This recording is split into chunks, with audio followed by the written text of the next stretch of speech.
Alright, we have Game 4 starting up here between University of Houston and University of Texas San Antonio here at the Lone Star Clash Gauntlet of Champions. These are CSL games going on right here, which is collegiate level StarCraft. Now EXO, ooh, a little bit of screen pan there. Let's get over into the game. EXO starting up in the northeast position here on Shakuris Plateau as the red Protoss. And over here on the opposite side of the map we have Archerus, who is going to be the pink Protoss. So Archer is playing for University of Texas at San Antonio. EXO over here playing for University of Houston, rocking their school color of red. As I was saying, CSL is collegiate level StarCraft play, and EXO was a grandmaster for I think like 3-4 seasons before getting a little bit behind with schoolwork, or getting a little bit behind in StarCraft by focusing on school, which of course is important. So really great player over here out of EXO, and he plays for University of Houston, who currently has 2 other grandmasters on their team. They have Heaven's Light, and they have PZ Snicksnipe, who you guys have seen play here today. It'll be interesting. So far the series is 2-1. Now if EXO can close out this game, it is a best of 5 series, so if he can close out this game, University of Houston wins 3-1. If he can't, and Archerus takes the game, it becomes a 2-2 tie, and it moves into an ace match where any player on their team can play.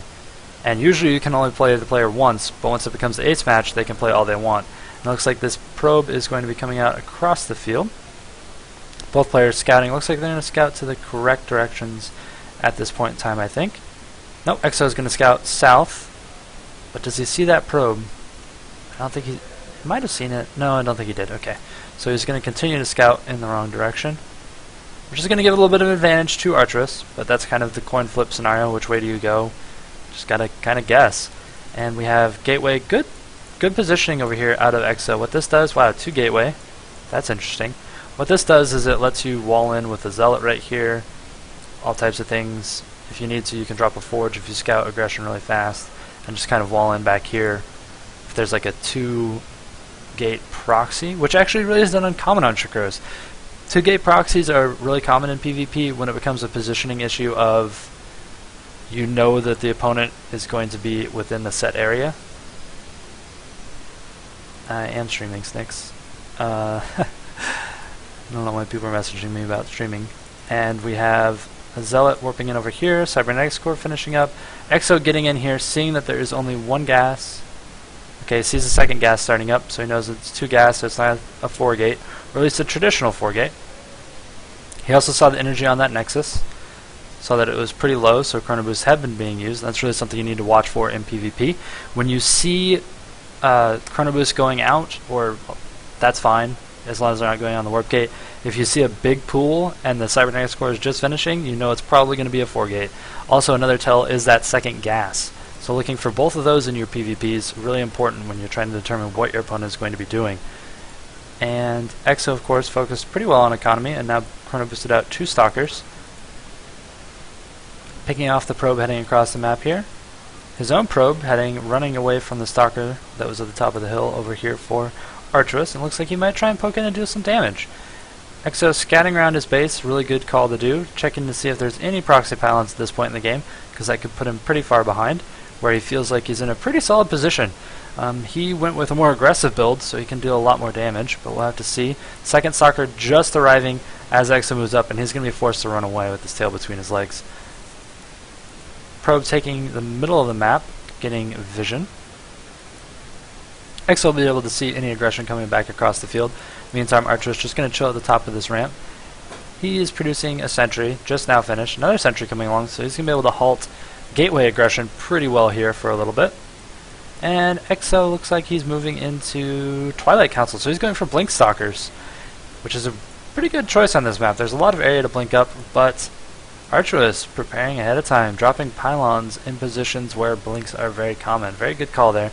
He's dropping another one back here in the very, very back, and one like right here. But if you catch blink stalkers and you just let them know, hey, you're coming up into my base, that's fine. Go ahead, blink. Oh, now you have no escaping blink, and you can deal a ton of damage to him. So EXO just warping in more and more stalkers. Blink not yet started.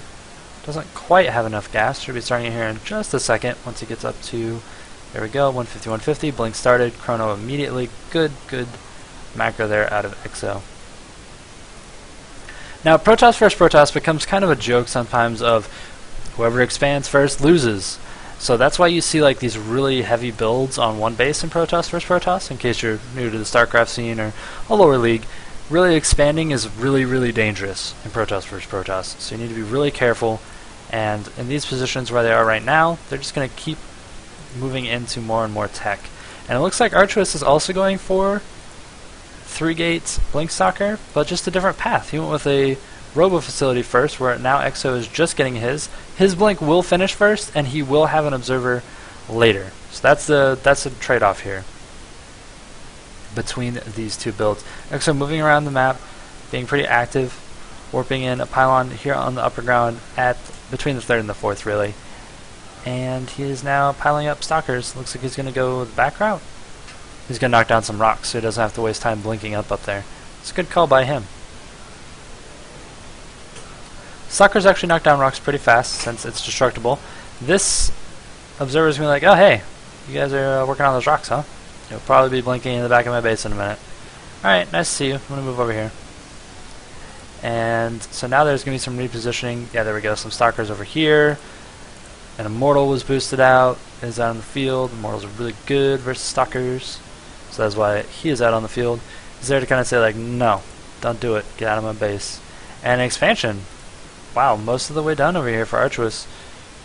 Oof, it's pretty gutsy. We'll have to see how that works out for him, and whether or not his lower count of Stalker will come back to bite him as Exo moves in with his aggression right now with these Blink Stalkers.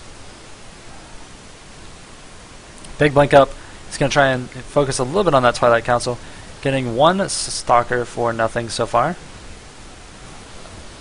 Picking off another pylon and blinking down. Wasting a force field. More Stalkers being warped in. Blink is going to finish for Archwist, and he has an Immortal. So Exo needs to be really careful moving around the map right now. His expansion is going to be quite a bit later, about 60 seconds later or so, than his opponent's, so be an interesting position for him. And Archwist just finished Blink, getting another Observer, so that way he can have one out on the map as well as there in the front. Exo moving up, looks like he's going to try and move in, maybe focus down. We'll have to see. Cancels that pylon. Gets 1 probe, 2 probes, 3 probes, 4 probes, 5 probes, and then he's probably just going to start blinking away. Ooh, big blink going down. Revealing that to Exo. Doesn't get a Stalker for it though, so not really the best exchange. Does get an Observer. Does get picked out of the air from this rallied Observer that just came in. So Exo is going to need to rebuild that. He's working on that right now, as well as Zealot Charge. So he's probably just going to be going with a really heavy Gateway mix, but we'll have to see. Usually with the Gateway mix, you want to go with like Archons, coming up here in just a second, and then do a faster 2-base push before they get Colossus Tech. But because he did see Blink Tech on his opponent as well, he knows that gas was invested in that and not in Stalkers. And Exo, force field's going down, just blinked right back over him. One Stalker looks like it's about, yep, does get picked off there by Archwist. Good blink play right there by him. Exo forced to retreat, and he's in a little bit of a position. These Zealots almost have charge, blinking behind them, and he might go here in just a second. That is a lot of energy on those sentries, though. He needs to be really careful. He's going to close the gap really fast, though. In they go. A lot of damage done on those front Stalkers. Force field's being dropped, but not really that effective because of that charge. They already got in there, and because Exo had not revealed it, lots of damage being done by Exo right there. Really good choice there by him. Blink going down, good micro out of both players. All these sentries are going to be lost, though. Ooh, wow, that one just drops 2 force fields on top of each other. And Exo has some mortals coming up behind it. Looks like he's going to get High Templars, so he's going to have Templar, Archon, Charge Lot. Moving out of these Blink Stalkers. Let's see how his econ is going. Exo really chrono boosting out those probes. Very far ahead, 49 to 34. So really good positioning there by him. Archwist definitely on the back foot now. Wasn't actually attacking in anything, just started up Colossus. I think he felt like he was going to do a lot more damage than he did with that push. I think he thought those Immortals were really going to put the nail in the coffin, but didn't. He didn't really attack behind it, so now he's a little bit behind. Not really floating that much gas. He needs to pick up his 3rd and 4th if he's going to be moving into Colossus Tech with Blink Stalker. And Exo looks like he's getting ready for an attack down here. Randomly, instead of microing back, decides to just do a massive blink. So that's kind of interesting. So this Archon is only one Archon, and he is on the field for one sole purpose, and that is to dance. That's all he's for. He's a dancer. He knocks down force fields. That was what he does to get these Zealots surface area on charge. Exo scouting that ramp sees a pretty good sized force up there. Something that he could probably take, and he'll probably be moving to do so in just a moment.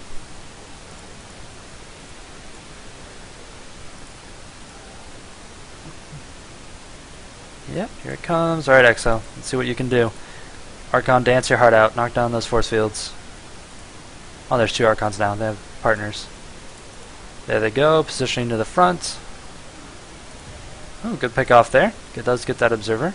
Shania has a little bit of information, but not really that important.